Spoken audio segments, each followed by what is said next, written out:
So, welcome everyone. We'll start now. Oh, I forgot to share my screen. We're going to start now, and I'll just introduce you very quickly. Welcome to the Irish American Heritage Museum. We're delighted to have with us Dr. Martin Lyden, who's spoken for us before here at the museum about different things, and tonight he's going to give a talk about the priest hunters during the Penal Laws era. Dr. Lyden is one of the mainstays here in Albany. He is a founding member of Comhaltas Comhaltóirí Éireann and is involved in lots of different organisations. So tonight he's going to discuss for us the implications of the Reformation for Ireland, as various monarchs from Henry VIII to Queen Anne enacted ever more rigid anti-Catholic laws, which culminated in the full set of penal laws. Priests were driven underground and hunted, and the faithful were hampered from practicing their religion. He will tell us the story of these infamous priest assassins, the hunters, who were paid a bounty for every cleric they murdered. And he will also discuss the growing Catholic Emancipation movement. So, let me go back. Thank you very much, Dr. Lyden, and welcome. I'm just going to put up your PowerPoint now, and we'll let you take it away. Okay. All right. So I'd like to start by applauding Dr. Elizabeth Stack, the director of the Irish American Heritage Museum in Albany. She has done a fabulous job of professionalizing and bringing the museum into the wonderful state it's in now. So if you haven't visited it, please do. Okay, so I'm going to start. You can see the first slide. I'll go a little quickly because you can read what's there. So Colonel Vaughan, a Protestant who hated Catholics, he carried out one of the most brutal and infamous murders of the penal era.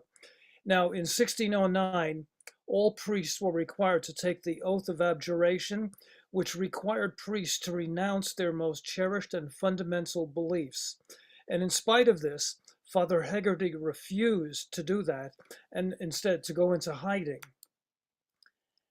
Now, Vaughan offered a reward of £50. £15 was the annual wage of a carpenter, a skilled craftsman. So this was more than 3 times the annual earnings of a skilled craftsman. And Vaughan also offered a sizable chunk of land for information leading to the capture of Father Hegarty. So Vaughan's offer of a bounty persuaded a man named Thomas Doherty, a former Catholic, to betray Father Hegarty. Father Hegarty was the brother of his wife. Now, Father Hegarty was over 60 years of age, and his body was weak from a life of deprivation and hardship. And he had gone into the sea to escape from Colonel Vaughan and his men who were in pursuit. And Vaughan yelled to him and told Father Hegarty that if he'd surrender, come in onto land, peacefully surrender, all would be well. Well, in fact, Vaughan had him beheaded on the spot. And it was, pretty ghastly. His wife, Tom Doherty's wife, the brother of Hegarty, was there to witness this. So Doherty, by the way, had converted his 2 sons to be priest hunters also. Subsequently, later on, the sons were shot to death by an outlaw that they were pursuing, and Doherty died soon after due to a fall off a horse while he was searching for his sons. Oliver Cromwell.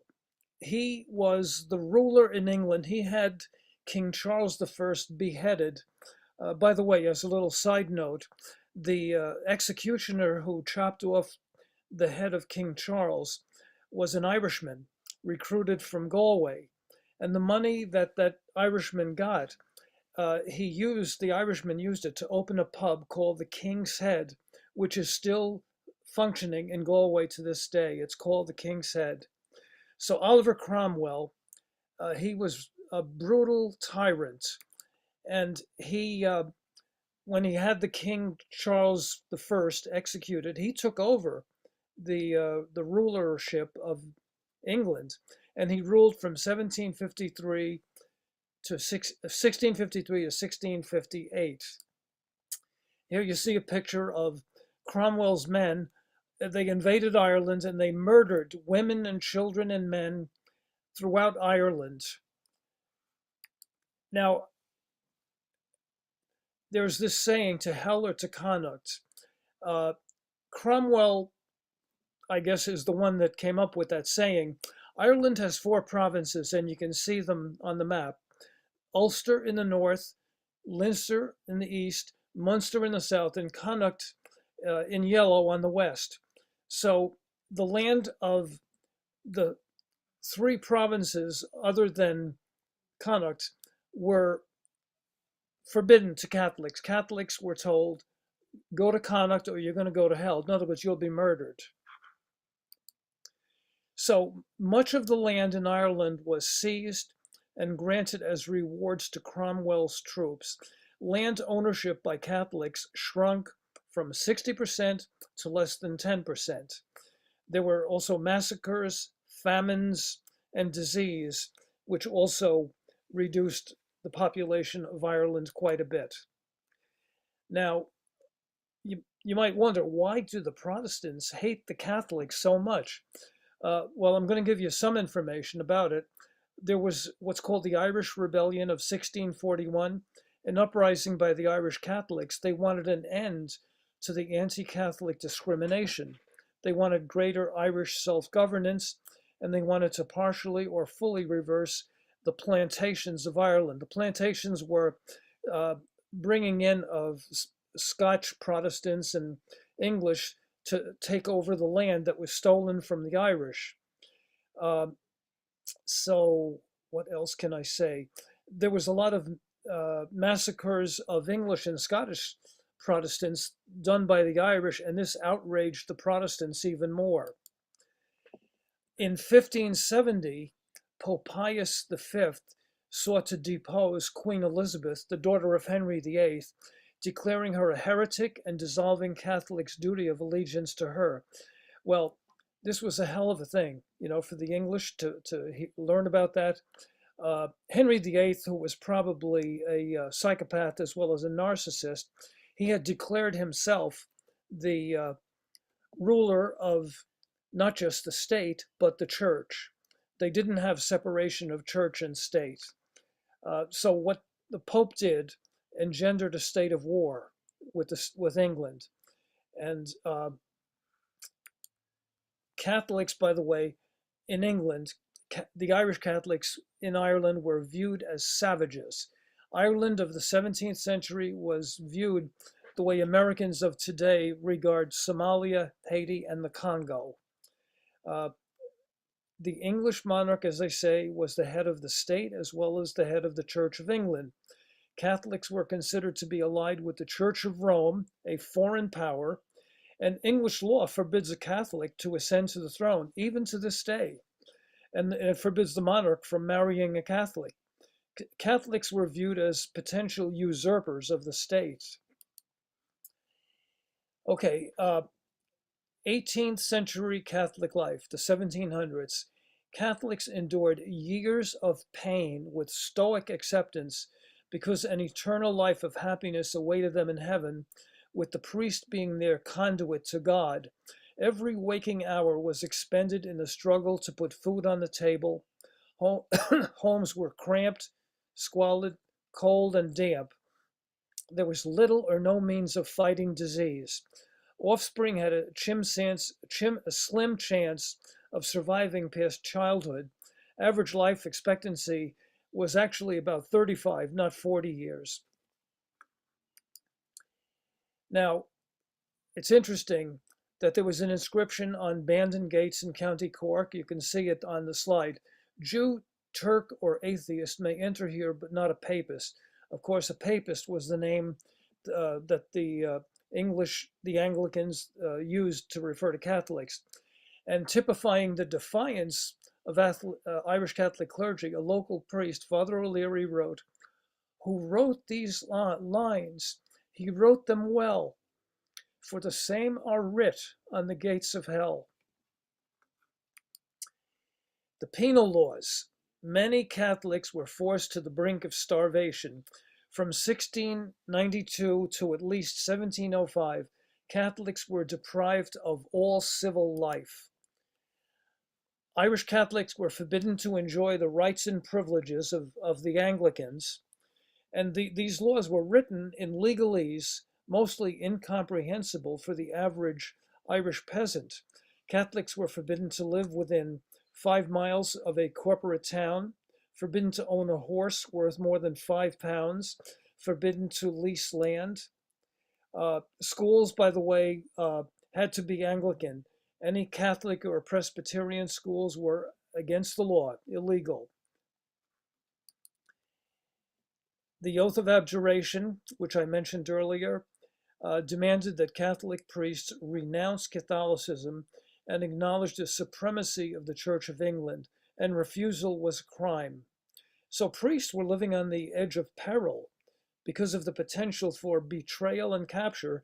And remember, there was a bounty on them, so that anybody who captured or turned in a priest was going to get handsomely rewarded. Father Clark of Louth, Peter Ludlow, the High Sheriff of County Louth, had provided a boat to his friend Father Clark to use for crossing the Boyne River when he was being pursued by priest hunters. Father Clark was tall and strong, and once when 3 priest hunters rushed him, they retreated after he beat them back with a heavy blackthorn stick. The 3 had complained to Ludlow, the sheriff, that Father Clark had attacked them. Ludlow, who was a friend of Father Clark, expressed outrage that the 3 had allowed themselves to be thrashed by a single papist priest, and Ludlow horsewhipped and chased them away. Father Clark was never captured by a priest hunter. So, who were the priest hunters? They came from all walks of life. Irish Catholics even, the poor, the wealthy, landed gentry, criminals, former soldiers, law enforcers, magistrates, and so forth. There were even some former Catholic priests who became priest hunters. Mostly they were financially motivated. I told you earlier the annual wage of a skilled craftsman like a carpenter was £15. So somebody who killed and captured a priest received a reward of £20 annually. Annually! More than the annual wage of a skilled craftsman. And the cost of the reward was levied on the local Irish Catholics. Okay, so gives you an idea. Now, for a bishop, somebody who apprehended a bishop, the reward would be £50. It's like winning the lottery, you know? And if somebody allowed a Catholic mass on their property, they would be fined £30, the equivalent of 2 years' earnings of a skilled craftsman. The Catholic clergy were hunted like animals. Killing a Catholic priest was not against the law. It was actually encouraged, and it was like killing a rat or a mouse. They weren't, accorded basic human rights. Now, Father James Hanna of County Down, the priest hunter phenomenon was all over Ireland. It was not limited to any single place. He was considered the most dangerous man in County Down. He was in breach of multiple penal laws, guilty of marrying 2 Protestants. He repeatedly eluded priest hunters. He once found temporary sanctuary with a Protestant farmer. He was jailed for 1.5 years in horrendous and squalid conditions, male and female prisoners crammed together. Father Hanna was sentenced to transportation. That means he was put on a ship that was destined for the West Indies, and he was going to be left there. But the ship was storm-wrecked in Antrim, up by Northern Ireland, and he returned to his parish and he resumed his priestly functions. Tremendous courage. There was a priest hunter named Henry Maxwell who captured him. Henry Maxwell fled abroad to escape the rage of local Catholics. The Catholics hated priest hunters. In fact, the Protestants, who were right-minded Protestants, hated them as well. After returning to Ireland, from abroad, Maxwell was a hated pariah in the community, and after dying, his body was repeatedly buried, disinterred, and reburied. So I'm going to go on with citing stories about different priests and different priest hunters. Father Brian McHugh of County Longford, with fox-like cunning, he evaded capture by the authorities and mercenary priest hunters for almost a decade. The priests needed to hide. They hid sometimes in caves near the sea. Sometimes they would hide in barns on the property of Protestants. For Father McHugh, he was found guilty of marrying a Protestant to a Catholic, and that was considered a treasonable and shameful act, and he was sentenced to death by hanging. He escaped from jail, and he returned to his priestly ministry. He was eventually re-jailed, and he re-escaped. So the courage of these priests, even though they had been arrested, put in jail, they escaped, they returned to function as priests. Father John Barnwell of County Meath, a price was put on his head when he refused to take the oath of abjuration. He was hunted vigorously, possibly because his family had raised forces to oppose Cromwell's armies, and his family's lands were subsequently confiscated. For years, he fled from pursuers by taking shelter in outhouses, haylofts, ditches, and in hedgerows. When moving about during daylight hours, he used disguises like a beggar, a laborer, a woman. Father John Barnwell continued. Sir Richard Baker, the guy was knighted, he was a priest hunter, and he paid a collection of informers to learn about Father Barnwell's whereabouts. On one occasion, he had Father Barnwell told that a man was near death and needed the last rites. Now, of course, this was something the priest could not refuse, to give the last rites to a dying person. But fortunately, a servant girl overheard the plan and warned Father Barnwell that he was walking into a trap. Robert Waller, a wealthy and prominent Protestant magistrate, was a good friend of Father Barnwell, and he was popular with the Catholic peasantry. There were many good, right-thinking Protestants who had compassion and good values. Once, when Father Barnwell was arrested and scheduled to be prosecuted, Robert Waller successfully prevailed on members of the jury to find Father Barnwell innocent. In his 80s, Father Barnwell was finally captured while celebrating Mass and imprisoned. His last years were lived in squalor in a crammed prison cell. Now, the most infamous atrocity against a priest in the 18th century. In 1776, Father Nicholas Sheehy of Tipperary was wrongly hanged, drawn, and quartered for murdering a man. And I'll go into detail a little bit later about what being hanged, drawn, and quartered means. So the man that Father Sheehy was accused of hanging had actually left Ireland, and he was alive in Newfoundland. False testimony against Father Sheehy came from bribed and very disreputable people. For example, a pardoned horse thief, a dim-witted young tinker, an alcohol-abusing woman of loose morals. The jury was loaded with supporters of the wealthy land-owning anti-Catholic Protestants, and the bounty for Father Sheehy's capture was the enormous sum of £300, which was 75 times the annual earnings of a skilled craftsman. After his sentencing, Father Sheehy spoke, saying, "I protest against the shameful injustice, the gross perjury, the deadly malice of which we are victims. In conclusion, notwithstanding all this, I bear these unhappy men who persecute me even unto death not the slightest ill will. I leave God to distinguish between the innocent and the guilty." Subsequently, avenging peasants murdered several jurors, including the female who gave false testimony. Genocide. Genocide is defined by the United Nations as intent to destroy, in whole or in part, a national, ethnic, racial, or religious group. There is no doubt that genocide is what took place in Ireland. England set out to destroy the Irish people and almost succeeded. And if that history can't be called genocide, then the word genocide doesn't have much meaning. And this is a quote from a book called The Irish by Andrew Greeley, a priest, columnist, sociologist, and best-selling author. Millions died during the centuries of English misrule. Many were deliberately murdered, others were permitted to die by neglect, and still others were doomed to starvation in various famines created by English economic policy. Tens of thousands of women and children were sold into slavery. Now, during penal times in Ireland, Catholic priests were forbidden to perform Mass. So a candle in a window acted as a covert signal that the occupier of the house was a Catholic believer and that Mass could be held on the premises. There's a picture of a priest saying Mass inside a house. The whole of Ireland was in a cloud of fear.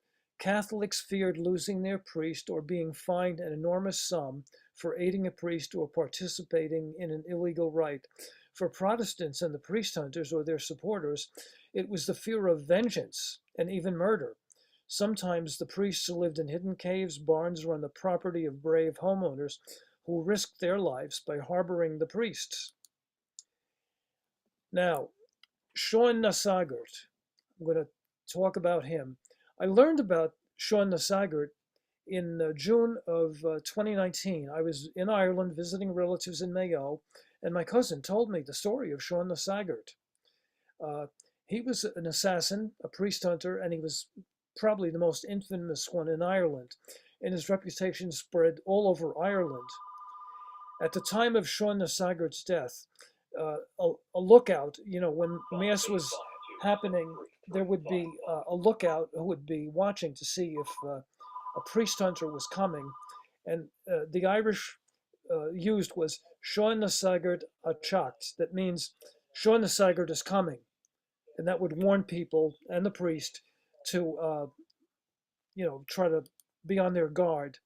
Now, here's a map, and it shows Mayo is in the blue Connaught region. It's on the extreme west Atlantic side of Ireland. And that's where Seán na Sagart operated, in Mayo. His name had been, he was born in 1690, died in 1726. His name was John Maloney, or Maloney. He was born in Durrow, County Mayo. He was illiterate, a drunkard, and a horse thief. And he had been sentenced to death by hanging, but his sentence was commuted in exchange for his priest hunting. Seán beheaded his priest victims, and he impaled their heads on the high gates of his employer's estate.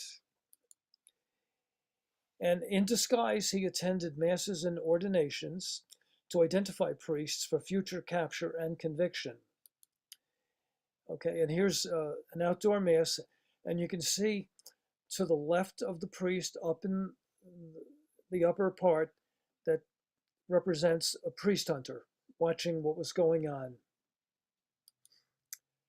Now, on a windy Sunday morning, a crowd was gathered in Mayo at a Mayo coastal sea cavern to hear Father Higgins say Mass. A scout on the hilltop shouted, "Seán na Sagart a teacht," and people scattered. Father Higgins, who was celebrating the Mass, got into a curragh, one of the Irish fishing boats, and he was shot dead by Seán, who reputedly cried, "Now my year's rent is paid."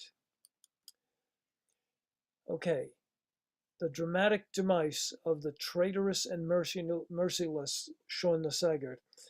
Seán's sister was a devout Catholic widow, and she was fooled by Seán, who claimed that he was near death, and he begged her to fetch Father Kilgour to provide him with final absolution. When Father Kilgour bent over him, Seán killed the priest with a knife. Now another priest, Father Burke, armed with a knife, officiated at Father Kilgour's funeral, and when Seán missed a shot at him and then ran after him and overtook him, the priest stabbed Seán's arm, and Seán was then stabbed to death by one of the Catholic parishioners named John McCann. Now, one of the oldest tricks in the Priest Hunter's Manual was feigning the need for last rites, because the last rites was a sacrament that could not be deferred. So Seán Sagart's grave is in a part of Mayo called Ballintubber. There's an ancient abbey there, Ballintubber Abbey, and he was buried there facing the north where the sun never rises, and there was no headstone. People that are buried in Ireland, they're buried facing the east where the sun rises, but Seán was buried facing the north. And he didn't have a stone on his grave. There was an ash tree that marked his grave. Initially, though, his body was weighted with rocks and was thrown into a lake called Loch Cara.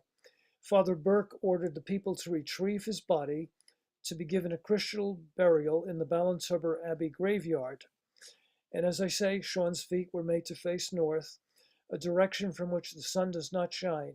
All of the other decedents in the graveyard, their feet faced east. An ash tree grew over Seán's grave, and it had been split down the middle. Over the years, it was split down the middle by lightning, and there was no headstone. And here's a picture of that ash tree and a sign, Seán Sagart's tree.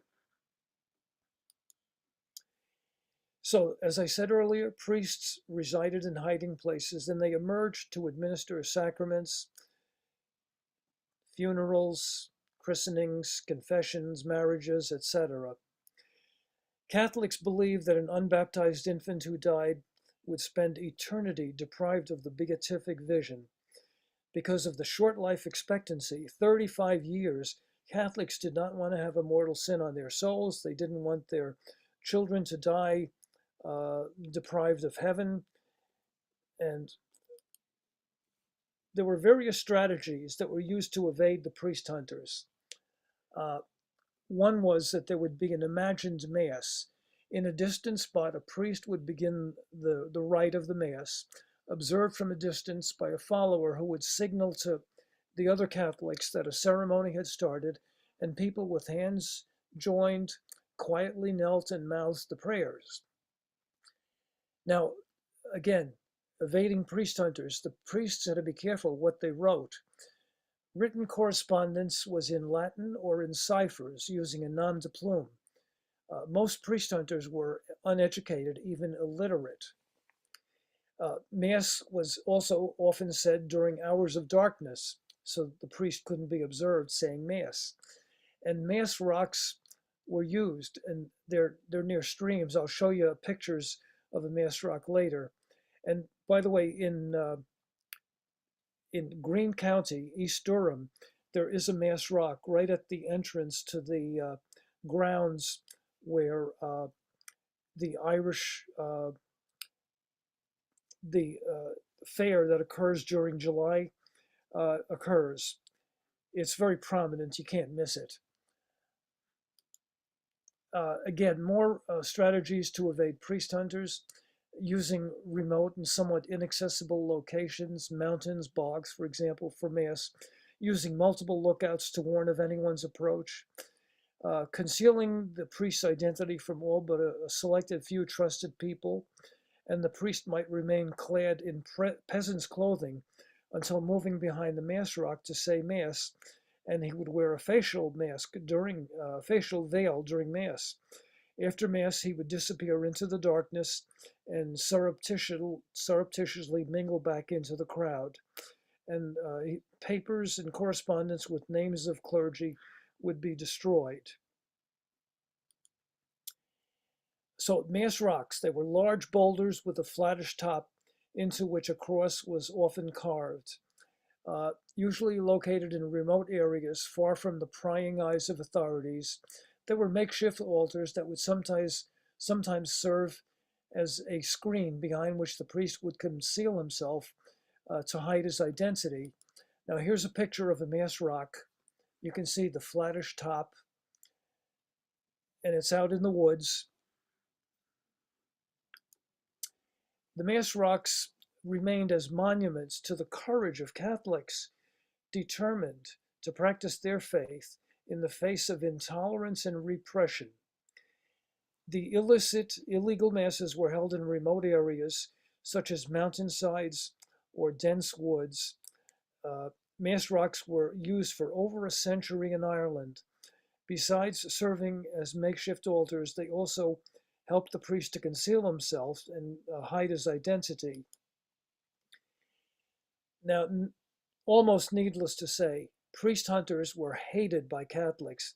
The priest hunter became a pariah during his life, and his body was sometimes desecrated in death, disinterred, and left in a ditch.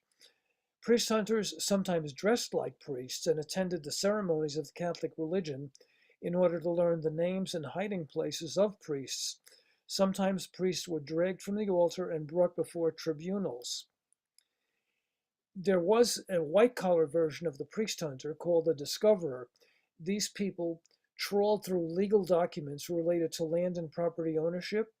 They were in search of evidence that a Catholic who retained some property or wealth was infringing the law, and a portion of the confiscated property would be granted to the discoverer. Oliver Plunkett was an archbishop. He has since been declared a saint. In a kangaroo court, he was found guilty of high treason for promoting Catholicism. In dignified acceptance, he said, "Thanks be to God." He was hanged, drawn, and quartered. The hanging was almost to the point of death. Then he was emasculated, disemboweled, beheaded, and chopped into 4 pieces. And this was used on other priests as well. There were numerous pleas for mercy made, but King Charles II, who knew Plunkett was innocent, thought it was too politically dangerous to pardon Plunkett. Now, there's a picture showing a person, their limbs, arms, legs being pulled apart by horses, and a guy with a sword ready to chop off the limbs. It's called being quartered. Now, here's a picture showing bishops with the mitres on their heads being hanged. And here's a bishop in stocks with his legs above the flames of fire. So, the Catholics and the clergy were hated and treated abominably. And here's a picture showing the disembowelment and emasculation of a Catholic. Pretty terrible stuff. Now, the priest hunter's reason for being was erased by the end of the enforcement of the Penal Laws. By the mid-18th century, priests and bishops began to openly practice Catholicism. However, mass rocks remained as monuments to the course of Catholics practicing their faith in the face of intolerance and repression. Father Adam Caulfield of Sligo, a Protestant vicar, said that the priest hunters were very infamous in the eyes of both Catholics and Protestants. There were many courageous and right-minded Protestants who considered the penal laws immoral and offensive. Many Protestants ran the risks of penury, shame, and imprisonment in efforts to help Catholic neighbors and Catholic priests. Trying to shield a Catholic priest or bishop from the agents of the law was very dangerous. The penal laws were ignored in the last half of the 18th century. Many Protestants increasingly viewed the persecution of Catholicism as unjust and self-defeating. Vast resources had been expended in pursuit of priests. The English realized that attempts to Protestantize Ireland had utterly failed. Also, influential philosophers and scientists opposed religious intolerance. For example, Voltaire, Isaac Newton, John Locke. Finally, in the mid-1700s, Catholic places of worship were permitted to be opened. The English crown realized that its efforts to Protestantize Ireland had failed. In 1745, there was the collapse of a derelict Dublin building where a mass was being said, and this caused the deaths of Father Fitzgerald and people in the congregation, and afterwards a proclamation was issued which permitted Catholic places of worship to be opened. In the meantime, the ideals of the American and French Revolution influenced thinking. The idea that all men are created equal, Protestants and Catholics, politicians and peasants, English and Irish, and the French idea of liberty, fraternity, and equality. There was also the end of the divine right of kings, which was the idea that kings derived their authority from God and could not therefore be held accountable for their actions by any earthly authority such as parliaments. Now, the United States President Thomas Jefferson was highly respected in Europe, and he was a proponent of the separation of church and state. In England, the church and the state were not separate. The monarch was the head of both.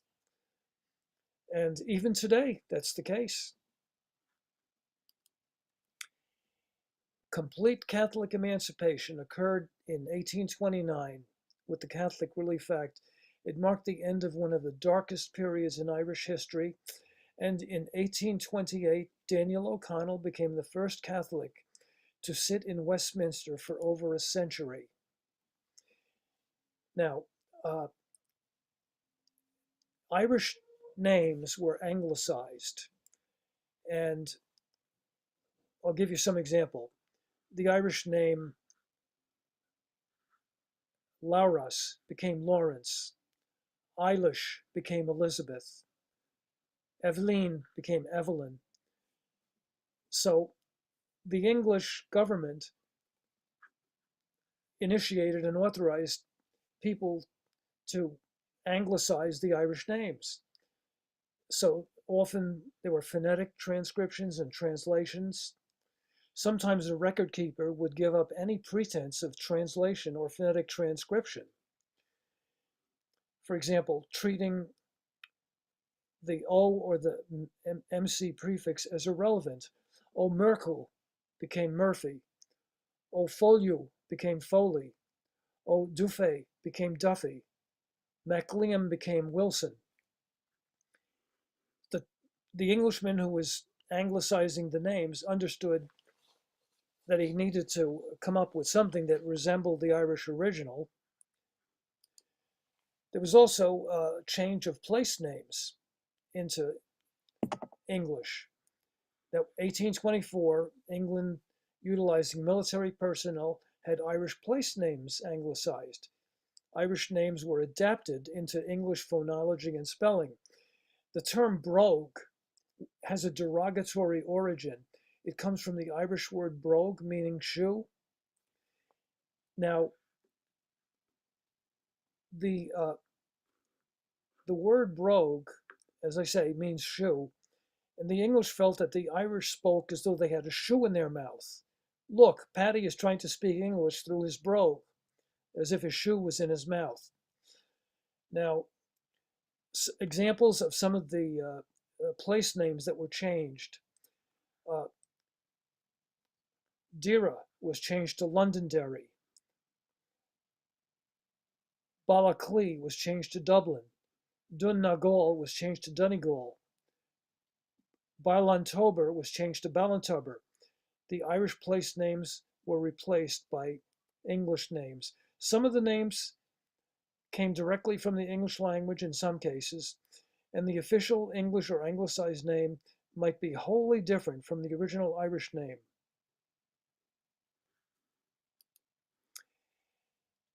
Now, Irish poverty was the result of oppression. The Irish were kept from achievement, but as soon as the Irish and their children escaped the oppression, they began to do very well. For example, by the year 1900s, Irish Catholic Americans were more likely to attend college than average white Americans.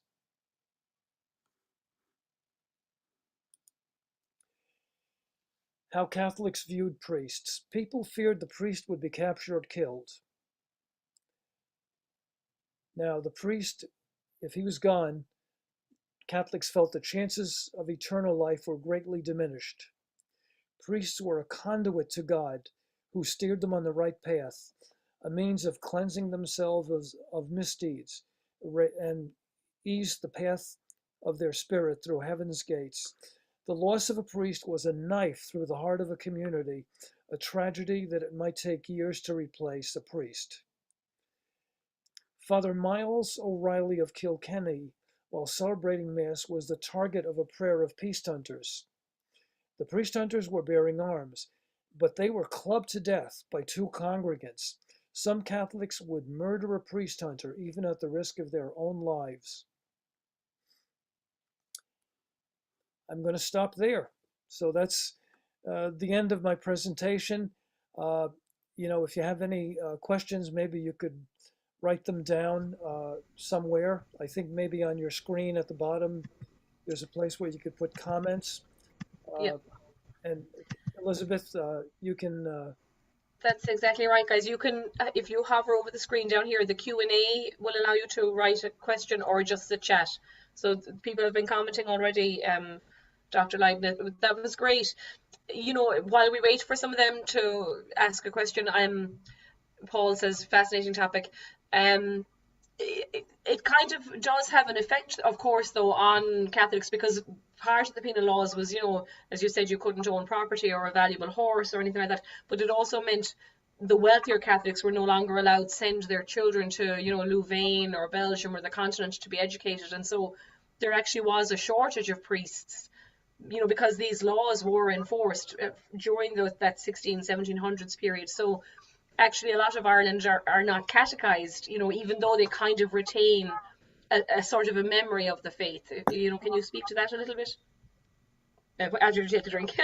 Yeah, well, what you're saying is true, that, Catholics were deprived of education, Yeah. and they were educated in these what are called hedge schools that I mentioned earlier. So sometimes they were able to send their children to France or Spain to get educated, where Catholicism was not being persecuted. Mm-hmm. So, yeah. Yeah, so it's very interesting, I think, for people. The Irish have, until the devotional revolution in the 19th century, the Irish have a very popular kind of version of religion that they, half remember. Maybe their father had access to a priest. A lot of priests marry, in the middle of these times, because they were not as, they didn't have the links with Rome. And so we have this very, in Ireland, if many of you have visited, we have wells, for instance, that are kind of holy wells, and people would tie ribbons and all of that. So it was a folk religion more than like a Roman Catholicism, that developed, which I think is very interesting, the fact that they were able to retain any of it. And of course, then, there's implications later on for politically how Irish people identify with the priest. And so, as the Young Ireland movement starts and the United Irishmen, often priests are very involved in that republicanism, that develops in Ireland too, right up into the 20th century. So Jean said, hi Marty, thank you for this most interesting presentation. And she said, would you just kind of expand on what was the oath? I think she means of abjuration. Yes. So the priest had to renounce his most cherished beliefs, and acknowledge that the King of England had supremacy. The King of England was the head of the church. The only true church was the Anglican Church. It's kind of ridiculous when you look back. Henry VIII declared himself to be the head of the church. He had been earlier on in his life considered a devout Defender Catholic, a model of a ruler who was a wonderful Catholic, but he wanted more wives. As he killed them off, he wanted more wives. So, it still says that, he was awarded by the Pope the title Defender of the Faith because he wrote this paper. That's right. Negating, Martin Luther. And actually, I think Queen Elizabeth still, sometimes it's Fidelis Domini, it's in Latin instead of English, but on their coins, still she's called Defender of the Faith, because he was given that. So Joan Borland says Brogue kind of is the same Scottish history as of Irish. Obviously the British colonized the Irish before they came to, you mentioned at the start of your talk, Dr. Lyden, the plantations. The Irish was the experiment before they come to Virginia or the West Indies or any of these things. And so how they decide to talk about the Irish as savages and go about infencing land that hadn't been infenced before. All of those things, kind of happen. Michael Boyle says a great lecture, Penal Laws existed in Newfoundland, he said, until 1832. It was the only place in North America. I suppose as a British territory, it wouldn't kind of surprise me. And then Christina Canty said, did any Catholic priests actually take the oath? Yes, some Yeah. did. Some did. Yeah. And I'd say so. Some even turned in other priests to get the rewards. Yeah. Yeah. Well, as you said, like, particularly though that picture at the start of the siege of Drogheda, I mean, Cromwell still in Ireland is absolutely hated, today, and they kill women and children and civilians. It's a crazy. Yeah, I think even in England, after he was dead and buried, his body was dug up and desecrated. So he was hated even in England. Cruel guy. And Deb wants to know, thank you for this wonderful seminar. When were the penal laws abolished and things got much better for the Irish out of this oppression? Who or how prompted this change? So it's a long time coming. I don't know if they were ever repealed. I don't know. But they were no longer enforced after, the middle of the... They were repealed bit by bit, and then Daniel O'Connell's Catholic Emancipation movement, is kind of the last one where they can vote, they can own property. But that's 1832, I think, or 1836. He dies in 1847. Daniel O'Connell, the great, the Catholic emancipator, they call him. Yeah. But then it goes on. I mean, to be honest, it's not really until those land acts are passed in the 1870s and the 1890s that allow Catholics to kind of buy the landlord out. And at that point, it's because the estates really are bankrupted. It has nothing to do with freeing the Catholics. It has more to do with trying to help the bankrupted landlords, after the Great Hunger. But it's a very slow, transition out of them. I believe that even today, there are people in England who refer to Irish Catholics as they're another race. Yeah. Catholics are another race. Yeah, it took a long time. As you said, there still is kind of tension, I guess, between the two. Chuck Rancourt, hi, Chuck and Judy said, how and when were the lands taken during the Heller to Connacht given back to the Irish? He said, our relatives were farmers in Carlow and have owned their land for a long time. And thank you, Dr. Lyden. Yeah. I don't know if it was given back. Well, that's what I'm saying. It was, Elizabeth just answered the question. It was the Land Acts, which had nothing to do with renewing or appealing the penal laws. But in 1870 is the first Land Act that was passed, Gladstone's Parliament. And that basically gave a loan from the British government to Irish farmers, and they could buy out the lease that they had. They could buy the lease instead of renting the land from the farmer. And then they pass another one in 1883. There's a good few land acts, the 1903 Wyndham Land Act, and that basically transfers in about a 40-year period. It transfers most of the ownership of the land from the bankrupt British landlords to basically to pretty big, Irish farmers. Not the poorest of the poor aren't getting anything, of course, but a lot of people were able to buy up their tenancy. And again, because don't forget the famine, the Great Hunger decimates the population. So at least 1 million leave, at least 1 million die. It's more close, to 3 million are dead or immigrate, because certainly by 1900, the population is only 4 million. It had been 8 million at the start of the famine. So those ones that are left in Ireland, are able to consolidate the holdings and things, And what's his name? Michael is telling us that there was a lot of mass rocks in Newfoundland, which is very interesting. I didn't know that. That's interesting. Neither, no. Yeah. I know they have a little bit of a Waterford accent in parts of Newfoundland, apparently. It's very insular up there, so there's some people with very strong links to Ireland.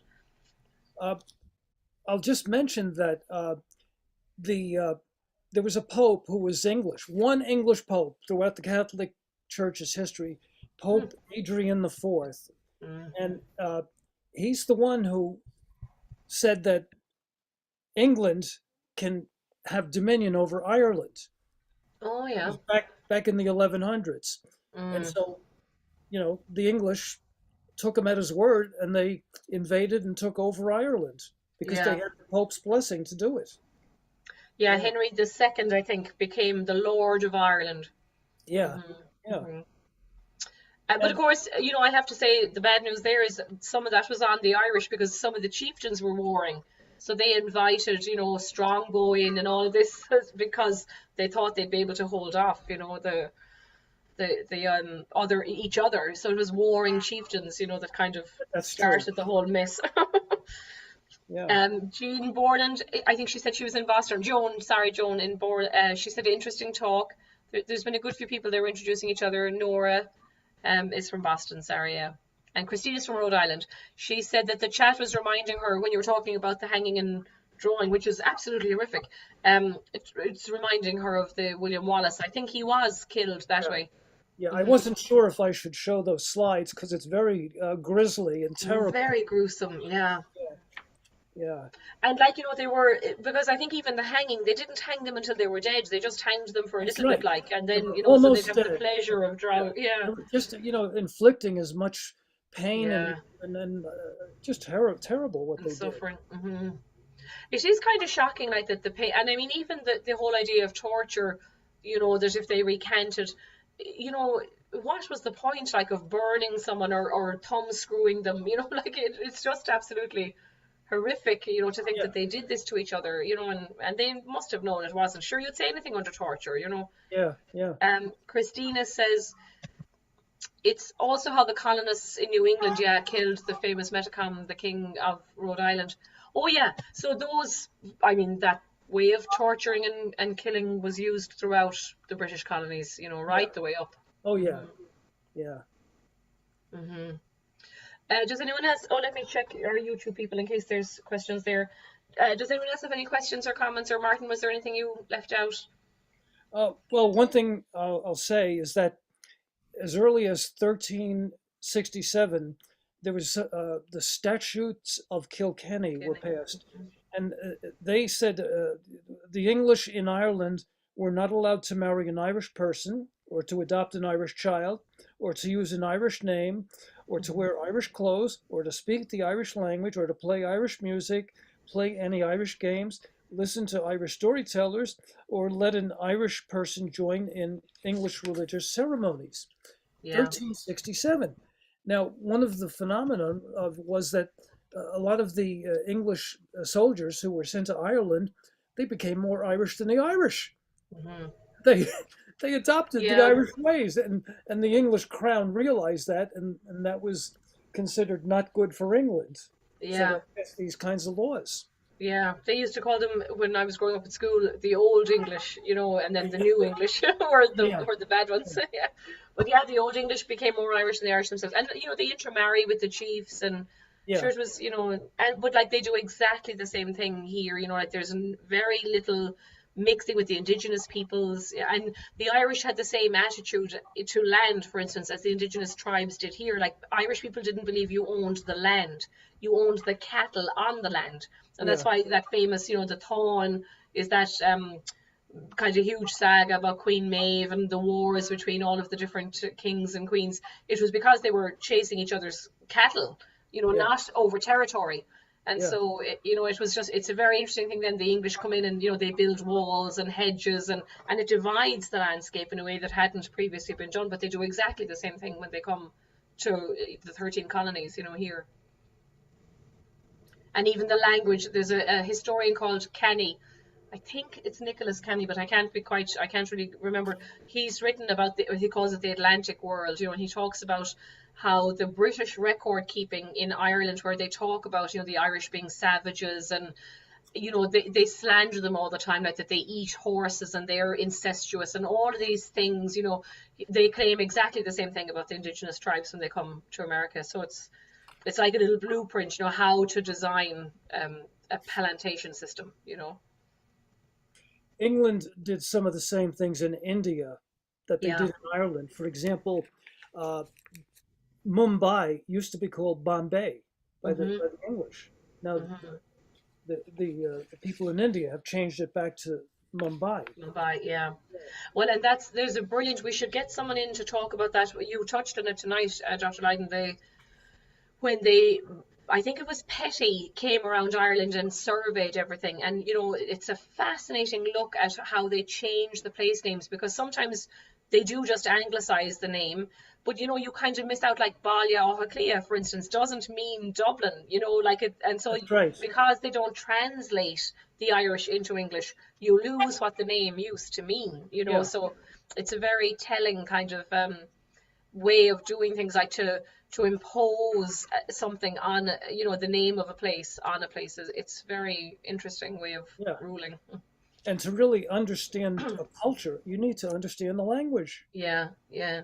Yeah. Well, we just had Mancon Megan last week, for those of you who were able to come in person, and he does this amazing, or he's still touring America. So, you know, if you're in Boston, I think he's actually going to be in East, or Kingston. He's going to be in Kingston tomorrow night. So you should try and go see him. But he talks about the loss of the language. And, you know, for instance, like there are 32 words for a field in the Irish language, because you'd call it the wet field, or the field that has been flattened from years of dancing, or the field that grows corn very tall, you know, and all of these different words. And when you lose those words and you just call it a girth, which is one type of field, you lose, you know, the richness of the agricultural heritage. So, Yeah. you know, the word even for milking a cow in Irish meant given freely with cooperation. And so it you know, it talked about the cow knew she wouldn't be over milked because it was a farmer milking her by hand, you know. And so what do you do when you have industrial farming? Because it's not the same relationship, you know, with the animal and with the landscape. So it was very, very interesting. Yeah. Joan says she's believes that the cradle of civilization is in Ireland. We'd love to think so. And magic will always overrule logic. Not at all. That's absolutely true. So, you know, for those of you who tuned in late or are not used to coming, we have a load of talks on our YouTube page. So make sure you go and listen. We normally record them and share them there for free with people. So we'd love to have you join there. Sounds, Joan, like you'd love Gillian Kenny's talk. She talked about the magic of Irish women during March. So you'd love that one. So if there's no other questions from anyone, you're off the hook, I think, Dr. Lyden. That was fantastic. My pleasure. My pleasure. Thank you very much. And, you know, unfortunately, we couldn't do it in person, but hopefully, you know, I made all these concerns about returning and new surges and variants and things, but we are back in person next week. I better check this, actually. We have a speaker next week. She's a local woman, Judy Merriam, whose son committed suicide in the 2000s when he was very young, 17 or 18, and she's written a book talking about grief and healing and how you move on from the loss, you know, the tragic loss of a child. Next week? Yeah, that's going to be the 19th, I think. I'm going to check that really quickly. So she will do it live in person in the museum, but I will put it out on, you know, YouTube as well. Yeah. And the next, after, yeah, she's on Tuesday. And then on the 20th, Wednesday the 20th, we have our genealogist who'll be talking about using different kind of unusual databases in your search for your relatives. Yeah. So keep tuned, you know. Right. So thank you very much. They're all saying good night, and thank you here. It was a wonderful talk, says Paul Harris. Yeah, it was. Thank you guys. Take care and stay safe.